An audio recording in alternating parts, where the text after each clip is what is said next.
Yes. Now, he is a true identity, and that his presence here today is a testament to his remarkable achievements and contribution. With all our hearts, I would like to welcome today our special guest of honor and a keynote speaker, Mr. Engelu Rajesh Athaide, the self-made serial and social entrepreneur, angel investor, educationist and motivational speaker who wishes to develop businesses with high growth prospects. We are privileged, ladies and gentlemen, to have the opportunity to learn from him the wisdom and his experience. Please put your hands together and welcome Mr. Engelo Rajesh Athaide. Where he'll be sharing his thoughts on the entrepreneur's compass, navigating your way to success. All yours. So can we all clap for what's been organized today? Can we clap hard? Okay. It's awesome speaking after the lunch slot, and there are three benefits of clapping. One is it makes you awake, that's for sure.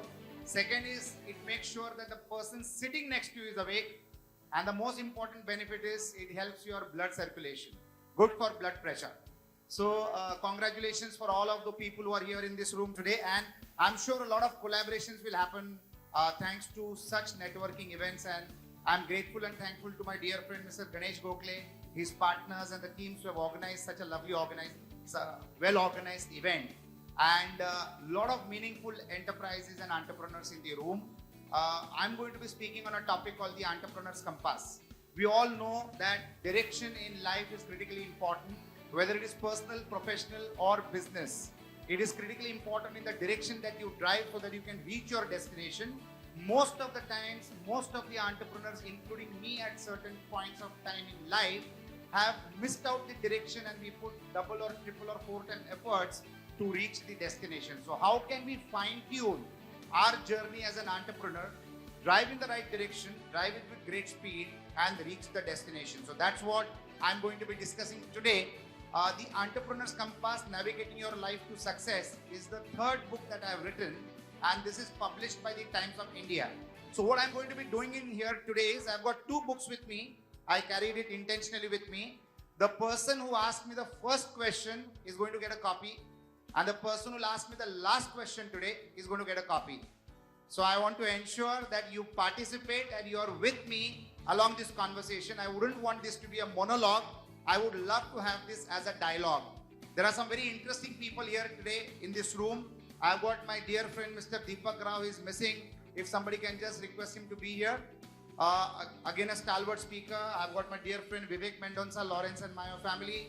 I've got my dear friend Mr. P.N. Shetty. These are all very impactful entrepreneurs. As we travel in the journey of entrepreneurship, it is critically important on whom we can get associated with. Entrepreneurship is a beautiful journey. It not only changes the fortunes of the person doing the business, but it also impacts the people associated. And I love to say this, that there are multiple stakeholders with an entrepreneur. One is his employees and his team. Second is his vendors. Third is his customers. Fourth is the stakeholders. And fifth, and the most important element and pillar, is the government departments. We all are connected by one common thread, and that one common thread is the rules and regulations of the place in which you are operating your business. It might be local, it might be national, and it can be international and global. So we need to be aware and checklist on what needs to be done, when it needs to be done, how rightly it needs to be done. That's the crux of the story, because you cannot get jacked up by a surprise, and that surprise most of the times comes from the authority. So we really need to be clean and clear on that. Lots of entrepreneurs ignore that in the initial stages and pay a very heavy price, including interest, at the time that they are caught napping. So these 5 pillars, if handled well, business can be a smooth flow and it can be the way to growth. We all heard a very interesting presentation by Mr. Ramesh from Rupee Boss. We must have heard in the morning from the boss of Rupee Boss, Mr. P.N. Shetty. Of course, when you have the Rupee Boss with you, you become a business boss. Money is one fluid which really is required in the vehicle of the journey that you're traveling in. Now, what's most important to understand is how do you travel this journey and with whom do you travel this journey? These are all changing times. The way we did business 10 years, 15 years, 20 years back and the way we do business today are two different zones altogether. Today, it's a different era.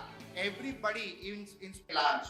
So So the model is going to be changing. We really need to be aware about which direction we need to travel to. And instead of hiring employees, you need to start devising business models where you can engage entrepreneurs. So you are actually changing the method of doing business, and if you can do that well, your profitability and productivity will multiply. So that is a myth. Now what happened was in 90s when computers came to India, we had agitation saying that computers will take away our jobs. In fact, that never happened. That way India is so robust and powerful that all the developed countries started depending on the IT infrastructure that India was creating. What I would like to say is, it is going to be difficult for people to retain productive employees. What happens is when the employee becomes productive, he wants money in proportion to the output that is giving out of the effort that is implementing. Now, if you pay one employee of a similar status, higher salary, it will disturb the working ecosystem of that organization. Instead of losing the productive employees, you retain the productive employee by making him a partner in progress, by making him an entrepreneur in your own organization, and you becoming a venture capitalist for your own employer rather than doing it for somebody else. Incentives model. Incentives is a very old term. You can really make a lot of changes if you start thinking on how this can be implemented very successfully and productively for everybody.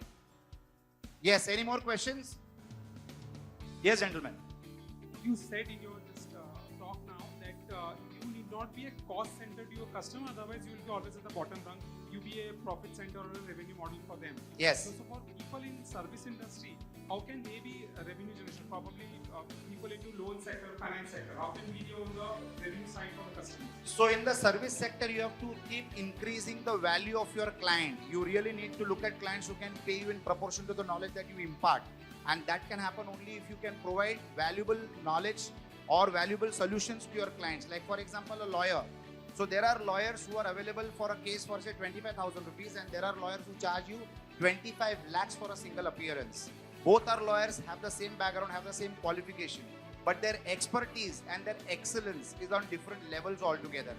Till you chase a client in service business, till you chase a client, you'll never be able to make money.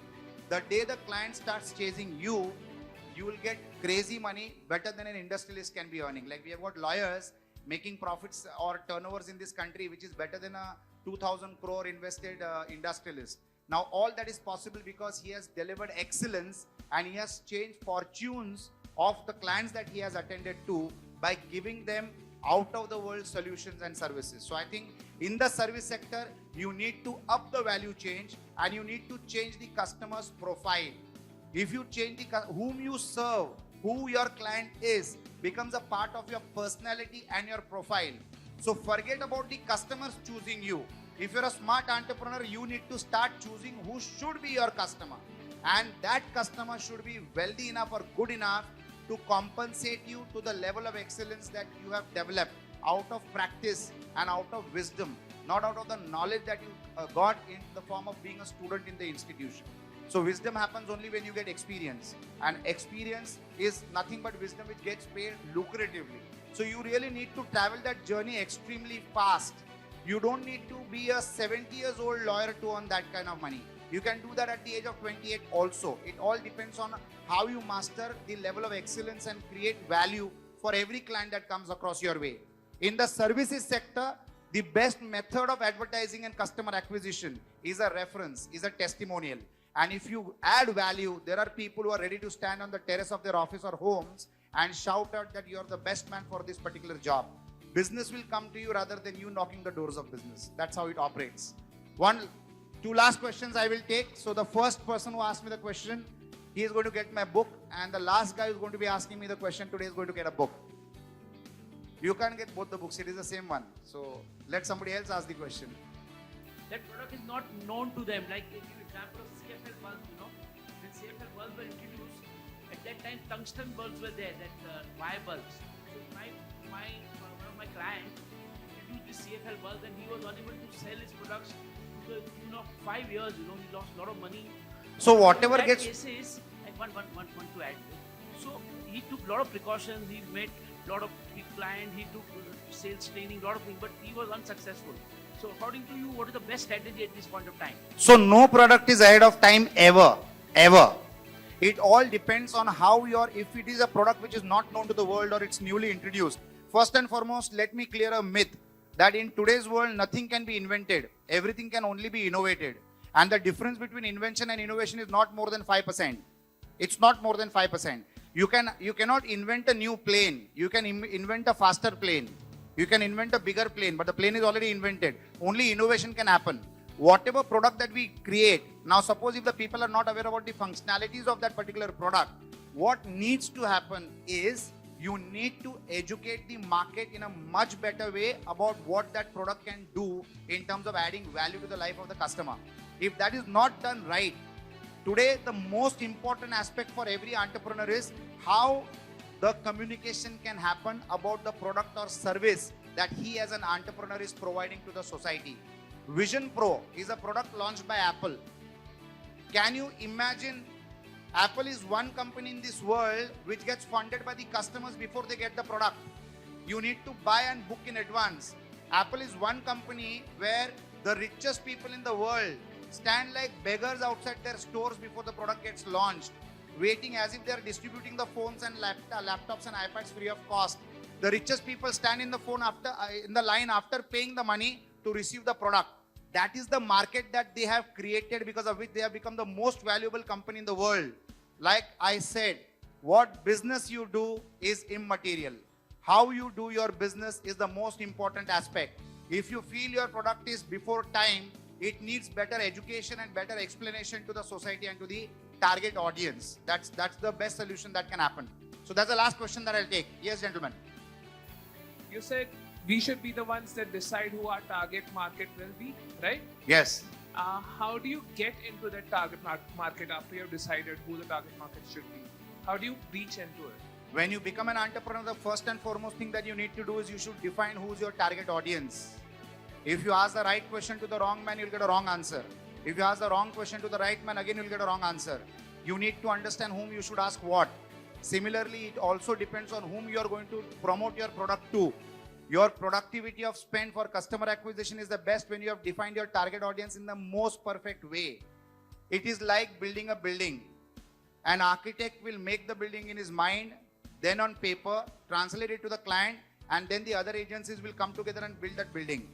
You cannot design the building as it is constructed. You need to have the plan well in advance. Similarly, as entrepreneurs, we need to define who our target audience is going to be, who are going to be our vendors, who are going to be our suppliers. Everything should be planned well in advance. Another suggestion to all entrepreneurs is, it is not necessary that you will complete your life with the business you started. You have to deviate and innovate and change lines according to the times, according to the seasons, and according to the flavor of what is wanted in the market. You will always have customers from one business. How you can multi-leverage that same customer for new businesses that you get into is critically important. I'll give an example. I started with the business of computer education. We were one of the largest computer education company in Bombay called St. Angelo's Computers Limited. I created a customer base over a period of 27 years. Now, when you handle your customer base well, today I do 22 businesses. When you handle your business customers well, whatever you launch already has a ready-made market, because the trust is established. The transaction is being done.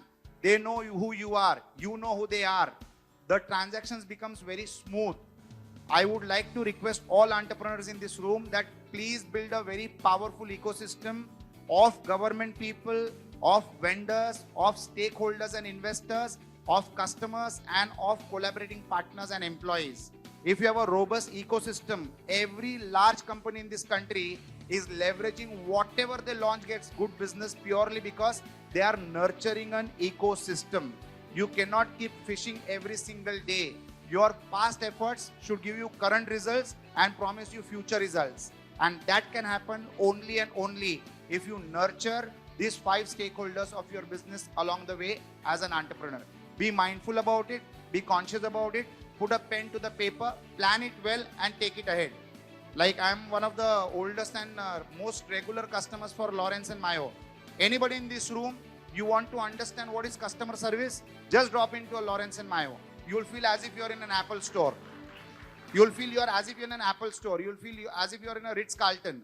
The world's best customer service is in Ritz-Carlton. And all the staff of Apple are trained by the Ritz-Carlton team. That's why you get that class of service.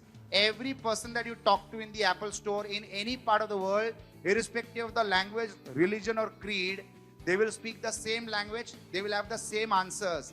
That speaks volumes about the amount of training that has gone behind that manpower which is operative in that organization. So, excellence is all about training, it is all about recruiting, training, retaining, and retraining. If you do this well as entrepreneurs, you are going to laugh all your way to the bank, you are going to be wealthy yourself, you are going to make your society wealthy, and everybody associated with you wealthy. So I wish you all the best. God bless you. Have a lovely future. Thank you so much. I would like to give these 2 books to the 2 guys. The first question and the last question. Well, congratulations.